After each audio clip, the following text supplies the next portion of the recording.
This weekend we're on the shores of Sebago Lake in south central Maine. We were there for a destination wedding at a cool little resort called Point Sebago. Point Sebago had a campground, so of course we brought the Roadtrek. I threw my bike on the back and we had the inflatable canoe under the bed. So of course we had to do some paddling and I got in a little bike ride. It was a great weekend. Our plan, we don't know if we're going to be able to execute it. Our plan is to pull the boat down to the beach, launch on Sebago Lake, and then head west towards the Songo River, which flows up through Sebago Lake State Park. And supposedly there's a lock on the river. We're not sure if we'll be able to make it that far.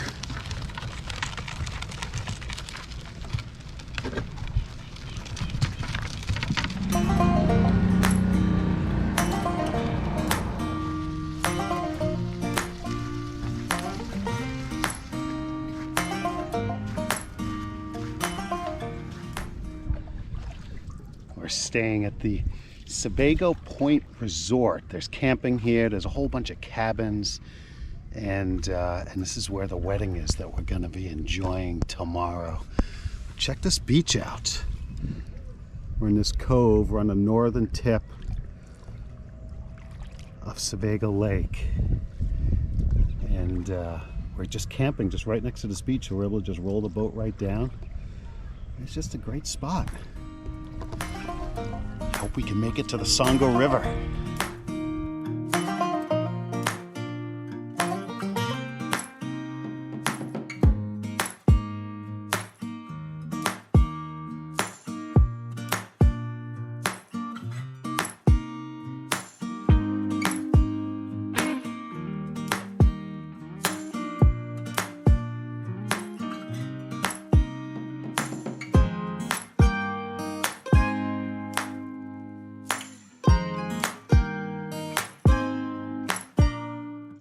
Made it to Sebago Lake State Park, and check out this spectacular beach.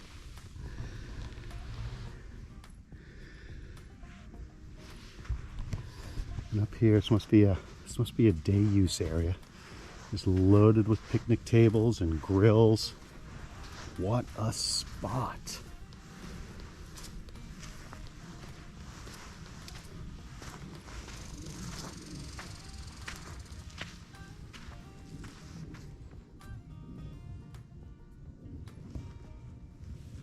This is the second largest lake in Maine, right behind Moosehead.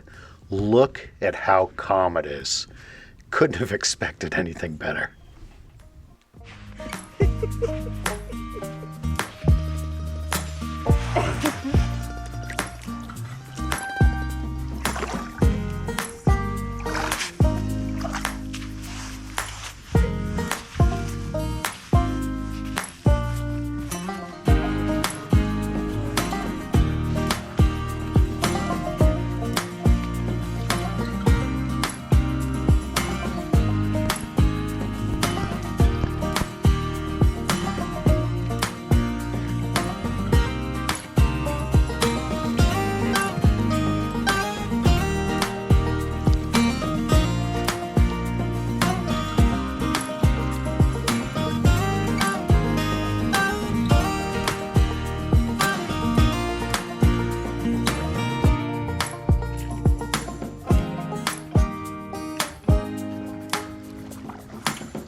The water was crystal clear and so calm for a big lake. We just couldn't believe it.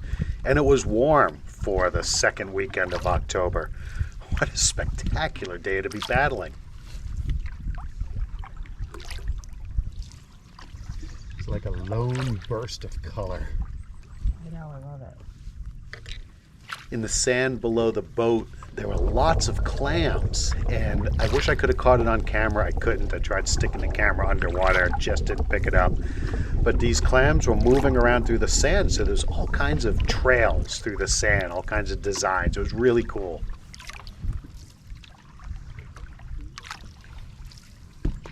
We've been paddling for about 2 miles or so, about an hour, stopping at that beach. And the Songus River is still just a little ways past us in that direction. The wind is just starting to pick up. We're a little concerned on this great big giant lake that it might get a bit too windy. So we're going to head back. So we didn't make it to the Songus. That means we're going to have to do it next time. What do you have to say, Delilah?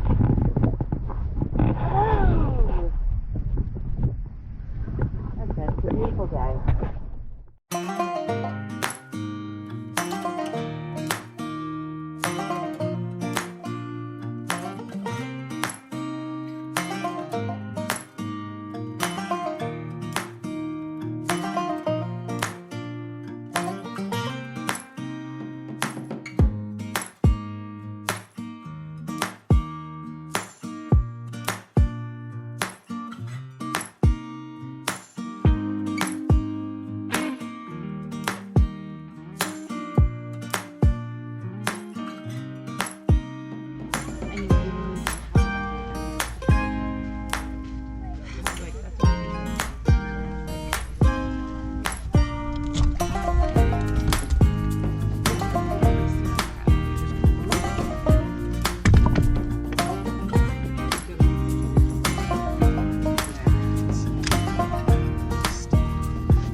So it's leaking again.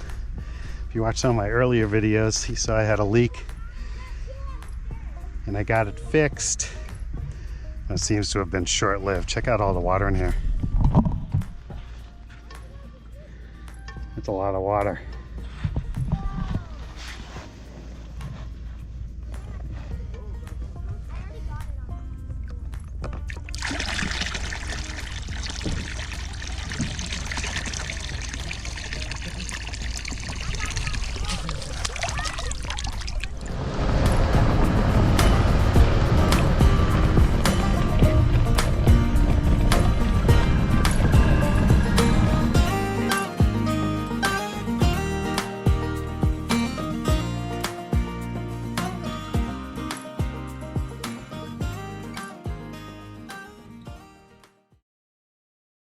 The next morning I took a look at the map and I saw a ferry crossing to Fry Island. I wasn't sure if it was running. I wasn't sure what the condition of the ferry was. So I hopped on my bike and started heading south for a nice 25-mile loop before the wedding that day.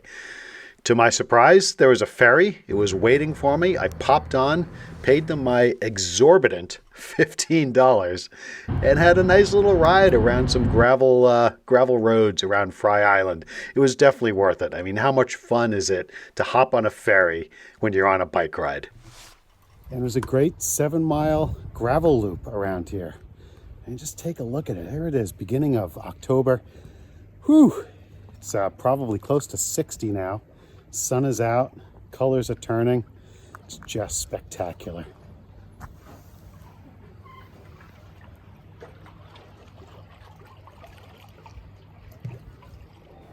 The quick 5-minute ferry ride across arrived at this little general store where everyone was grabbing their coffee.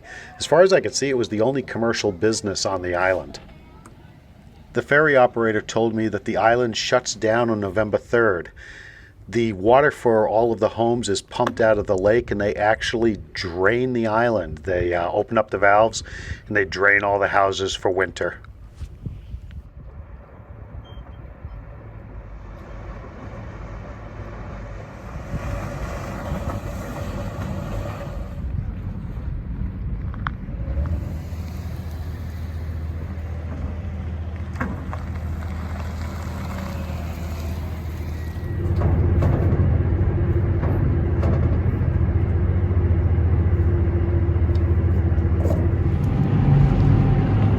glorious day to be out on the water. Yesterday out in the canoe, today on the bicycle. I didn't think I'd be on a ferry today.